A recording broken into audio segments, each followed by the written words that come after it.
हिंदुस्तान में दो हिंदुस्तान आपने बनाया, एक है भारत, एक है India, that is called Hindustan.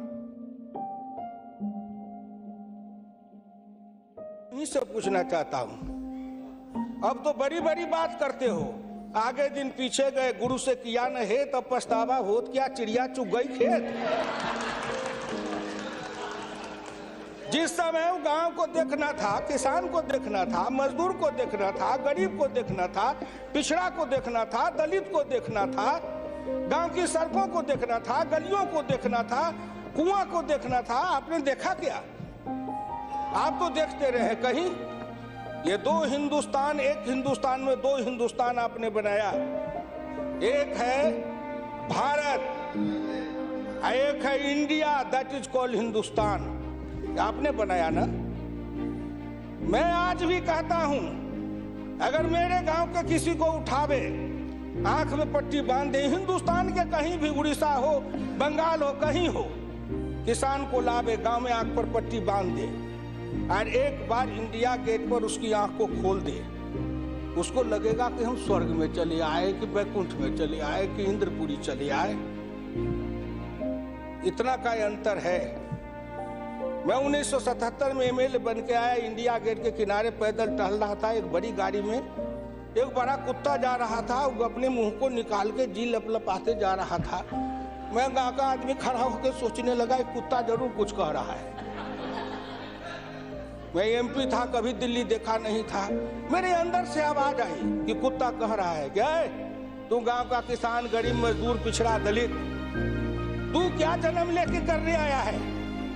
तुझसे मैं सौभाग्यशाली हूँ। देख, मैं ठंड गर्म गाड़ी में बैठा हूँ, केक खाता हूँ, ऑमलेट कटलेट खाता हूँ, गद्दे पर सोता हूँ। तुमने देखा हिंदुस्तान?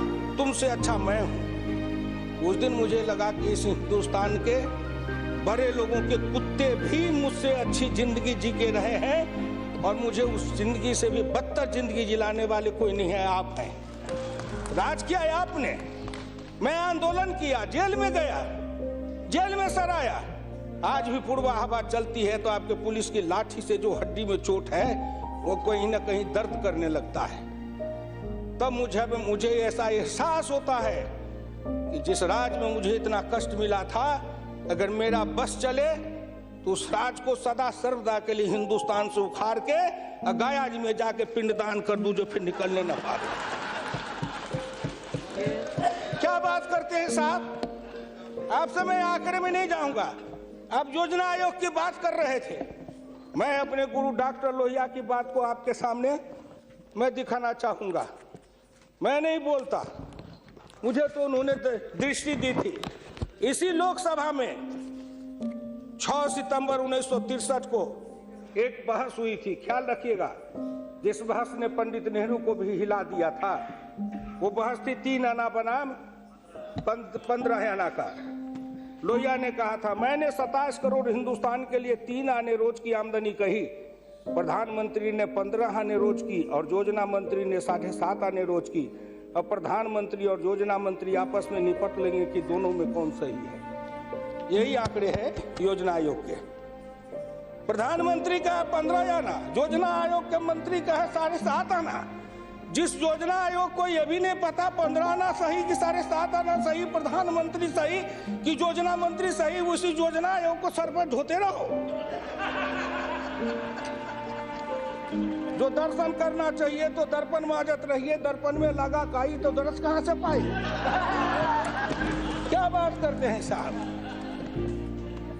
इस हिंदुस्तान में अगर किसी का में प्रधानमंत्री जी बैठे हैं, मैं भुक्तभोगी हूं, जिस रोग से मैं पीड़ित हूं, कहीं न कहीं उस रोग से आप भी पीड़ित हैं। बीरप्पा मोइली जी, आप भी पिछड़े वर्ग से हैं, मैं भी पिछड़े वर्ग से हूं। का दुख जाने दुखिया की, का दुख जाने दुखिया माए, जाके पैर न फटे बीमारी, सोका जाने पीर पर आई। आपके मल्लिकार्जुन जी भी उसी दलित समाज से हैं। आपने सामाजिक पीड़ा को झेला नहीं है, भोगा नहीं है। इस हिंदुस्तान में अगर सबसे बड़ा कारण और सबसे बड़ी चीज अगर रही है सनातन काल से, तो वह हिंदुस्तान की जाति प्रथा। उस जाति प्रथा के कारण क्या क्या नहीं भोगा हमने और क्या नहीं भोगते हैं। अभी अभी चुनाव हो रहा था, श्री नरेंद्र मोदी जी के लिए कोई कह रहा था मेरे ऑफिस के आगे चाय की दुकान खुलवा देते हैं, फुटपाथ पर जाओ चाय की दुकान के लिए दुकान दे देते हैं। और कुछ कहने के लिए नहीं मिलता है लोगों को, नहीं मिलता है क्या? क्यों उपहास करते हो?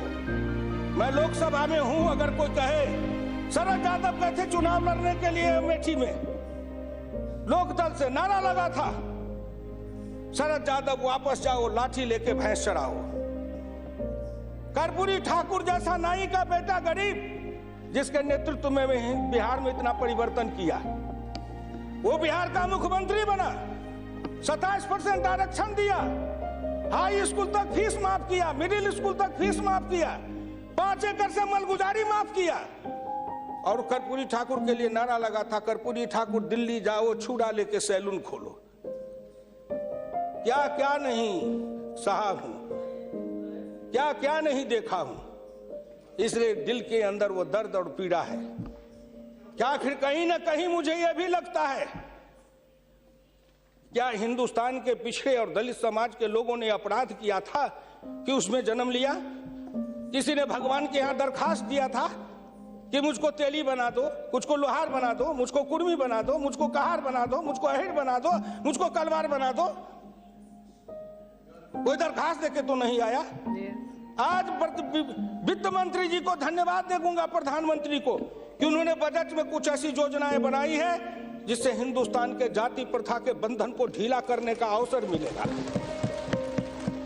जब उनकी आर्थिक चेतना बढ़ेगी, आर्थिक विकास होगा कब? जब गांव में पैसा जाएगा तब, गरीब के हाथ में रोजगार जाएगा तब, उनकी आर्थिक उन्नति होगी तब कहीं जाके उनके जीवन में विकास होगा। आपने सोचा कि गांव का विकास कैसे होगा? क्या प्रधानमंत्री ग्रामीण सिंचाई योजना कोई मामूली है?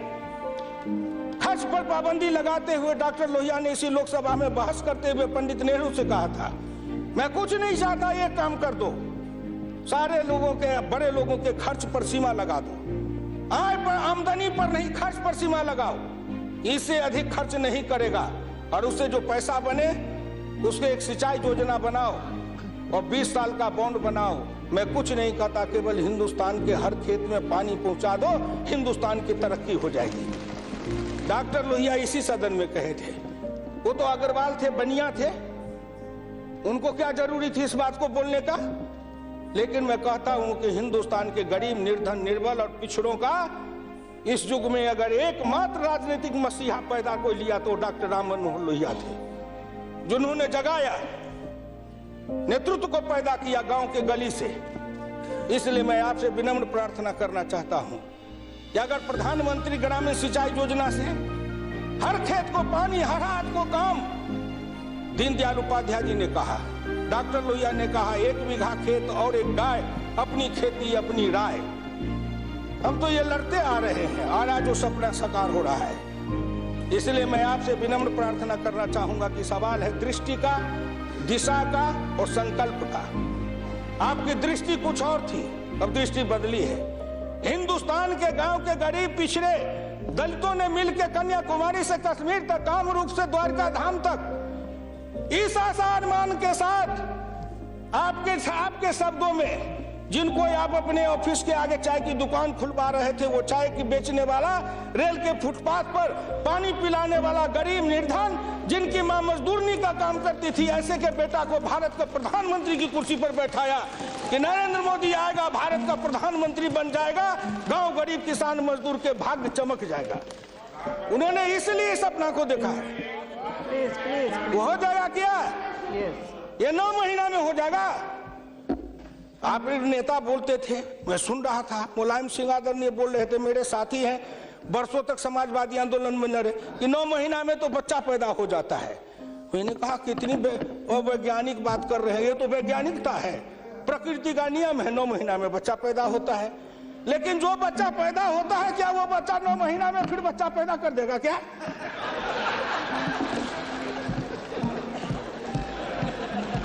कितनी आप वैज्ञानिक बात बोल रहे हो? इस सरकार का 9 महीना हुआ, 10 महीना हुआ, सरकार सरकार पैदा हुई, अब क्या सोचते हो? आप क्या सोचते हो? इसलिए आपसे मेरी विनम्र प्रार्थना है कि संभलो, अभी भी आप संभलिए, प्लीज प्लीज, अभी आप संभलिए। आप बजट को क्या समझते हो? आप बसीर रहिए। मैं वीरप्पा मोइली साहब नहीं हूं। वीरप्पा मोइली साहब आंकड़े बता रहे थे, मैं उन आंकड़ों का जवाब दे रहा हूं कि आपने इतने दिन ये आंकड़े अब हमको पढ़ा रहे हैं। आपने क्या आंकड़े पढ़े थे? आपने आंकड़े पढ़े? 1951 में किसान थे 71.9%, 200